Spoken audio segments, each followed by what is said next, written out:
Orang apa? Orang kepenak.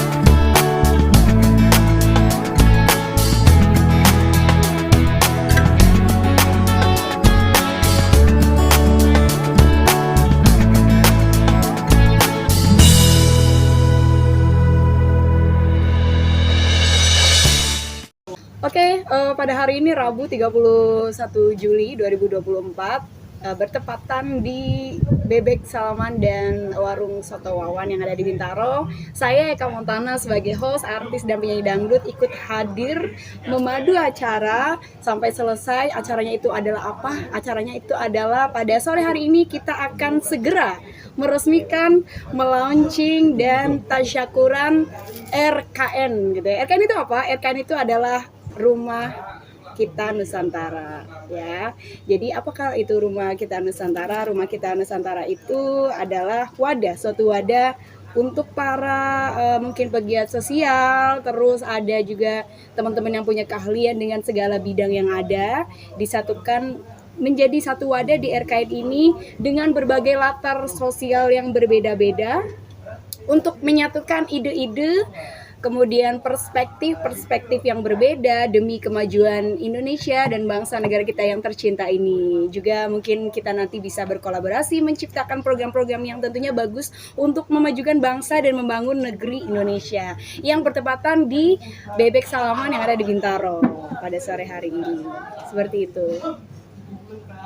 Saya udah punya 2 single ya, single dangdut. Yang pertama ada Ambiar Sayang, di mana Ambiar Sayang ini adalah single yang sedang menjamur ya di anak-anak muda kita dengan lagu-lagu ambiarnya ya, Jawa gitu ya. Lagu Jawa sekarang ini kan sedang marak dan menjamur sekali hampir di berbagai apa ya, kalau bisa dibilang berbagai usia sekarang Indonesia kita sedang dimabukkan oleh lagu-lagu ambiar gitu ya.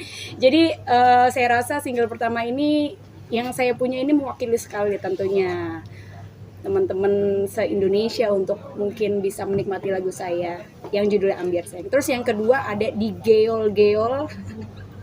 dari namanya aja udah bisa ikut mulai asik ya kita dengernya ya dengan di Geol-Geol. Ada apakah ya yang ada di Geol-Geol ini? Jadi teman-teman bisa saksikan nih 2 single saya. Yang pertama ada Ambiar Sayang, kemudian yang kedua ada di Geol-Geol di YouTube dan berbagai digital platform musik yang ada. Yang saya bilang tadi ya. Terus kalau yang di jadi 2 single saya ini merupakan 2 lagu yang berbeda kalau saya bilang ya. Yang pertama terbitlah yang namanya Ambiar Sayang, itu lagu yang memang kita kiblatnya ke Jawa ya, Jawa dangdut rancak ambiar gitu ya. Kalau kata orang Jawa kan ngapain sih sedih, semakin kamu sedih tak jogeti lah. Ini Ambiar Sayang ini cocok sekali kalau saya rasa untuk menemani galau-galau teman-teman semua. Iya, seperti yang saya bilang, single saya yang kedua ini merupakan perpaduan ya, perpaduan nuansa budaya yang sangat kental ya di Jawa Barat kita, yaitu Sunda dengan kendang jaipongnya. Jadi sedikit berbeda, bukan sedikit berbeda, malah berbeda banget dengan single yang pertama. Jadi single yang pertama itu kita benar-benar kental dengan budaya Jawanya, ambiarnya itu. Single yang kedua kental dengan budaya suku Sunda dengan kendang jaipong dan tariannya seperti itu. Kalau saya sendiri ketertarikan sebenarnya saya itu ini ya, kalau dibilang penyanyi dangdut, saya penyanyi dangdut, cuma sebenarnya saya menyukai segala jenis musik ya, all genre, dan saya juga beberapa kali juga masuk job pop dan lain sebagainya, nge-host dan lain sebagainya. Cuma kalau ketertarikan saya kepada musik dangdut ini berawal dari memang ayah saya yang memang seorang pekerja seni ya, waktu kita masih merantau di Jakarta, seorang pekerja seni. Jadi ayah saya itu, bapak saya itu pemain suling gitu yang ada di dangdut di Jakarta sebelum kami memutuskan untuk pindah ke Tegal gitu. Jadi bakat itu dan ketertarikan itu muncul sejak saya ikut bapak saya manggung dari panggung satu ke panggung yang lain. ya kemudian saya suka aja gitu dengan lagu dangdut gitu. Kalau saya bilang, kalau kita nggak fokus, kadang-kala gini, ketika saya mendapatkan job, kadang kayak kita pekerja seni kan harus menurut majikan ya, majikan itu klien kita ya, seperti itu ya. Misal katakanlah ketika di suatu acara, contoh acara perusahaan, acara gathering yang memang membutuhkan Eka Montana untuk nyanyi pop, maka saya akan nyanyi pop gitu, jadi profesional aja. Ketika ada klien yang meminta saya untuk menyanyi dangdut, maka saya akan menyanyi dangdut. Tetapi kadang-kala kan kita sebagai pekerja seni itu kan ada kalanya kita capek ya, lelah, nggak fokus gitu kan, atau mungkin sudah kehabisan energi, atau mungkin kurang tidur. Tapi bagaimanapun juga kan kita harus tetap menjaga profesional kerja kita ya. Ketika lagi capek, kadang-kala tuh suka sedikit ini, ketika nyanyi pop itu kadang ke bawah cengkoknya.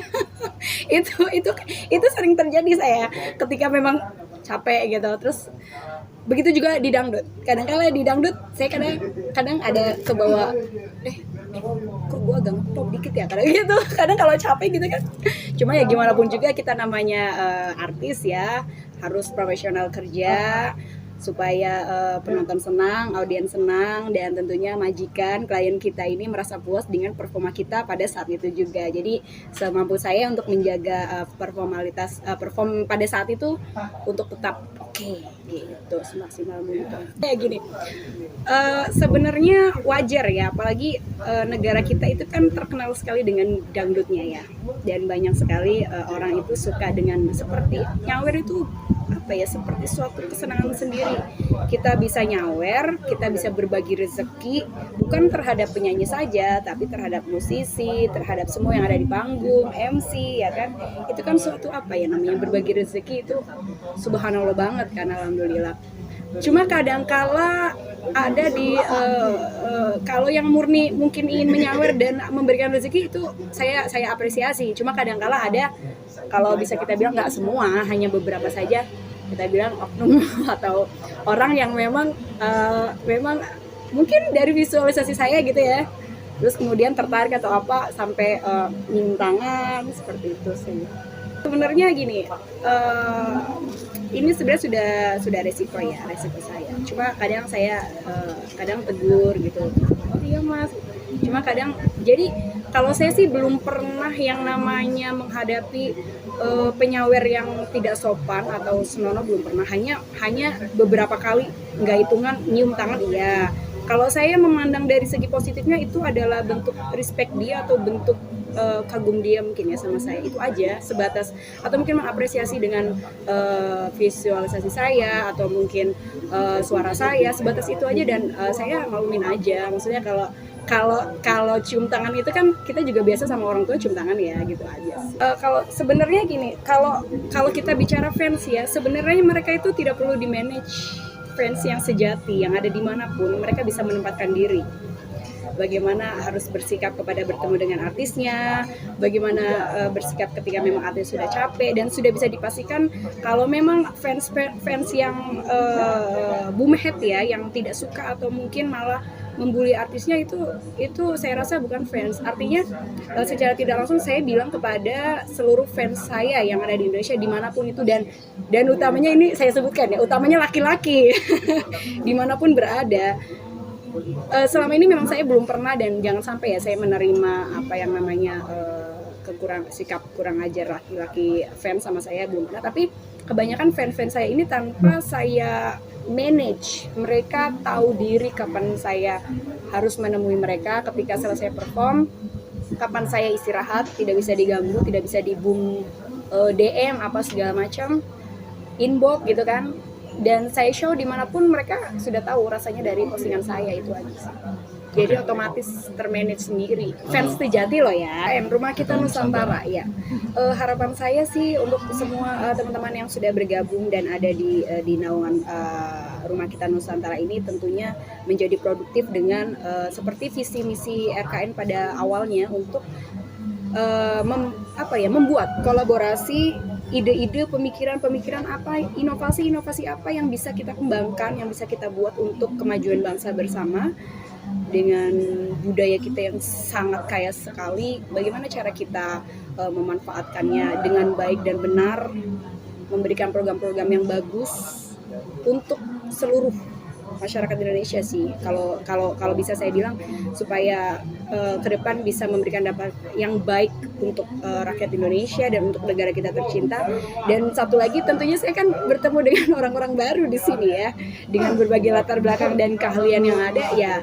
Tentunya saya sangat terkesan sekali, dan lain kali mungkin bisa juga tuh untuk ngejob atau ngontek Eka Montana sebagai host atau nyanyi gitu ya di acara-acara teman-teman semua yang ada di sini gitu. Kayak aku bukan kayaknya ya, nyong aslinya ngapa kayak nyong aslinya Brebes Tegal kayak aku aslinya Tulen Jawa, saya aslinya Jawa, cuma dialek ngapak ini hanya keluar ketika bertemu dengan saudaranya aja. Ada gak orang ngapak di sini? Oh aken kan ya? Oh ya berarti kita saduluran lah ngapak ya. Orang ngapak, orang kepenak.